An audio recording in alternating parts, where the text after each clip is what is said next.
இன்றைய அரசியல் சூழ்நிலையில ரஜினிகாந்த் அரசியலில் பங்கேற்காமல் போனதே நல்லது அப்படின்னு நினைக்கிறீங்களா? கண்டிப்பாக நினைக்கிறேன்.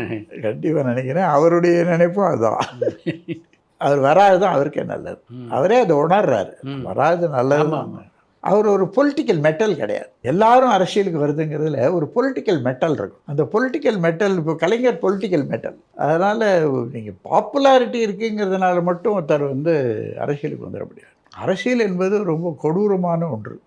உங்களை அது என்ன வேணால் பண்ணிடும்.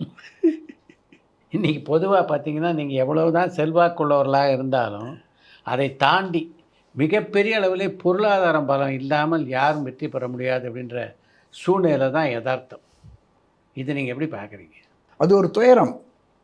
அரசியலை மீறி பொருளாதாரம் தான் இருக்குது, அரசியல் கட்சியை செயல்படுத்துறதுன்னு வந்திருக்கிறது என்பது ஒரு அரசியலற்ற தன்மையை நோக்கி போய்கிட்டு இருக்கிறோம். அதுவும் இந்த நவீன தாராளமயத்தோடு இணைஞ்சு இருக்குங்கிறது தான் நான் நினைக்கிறேன்.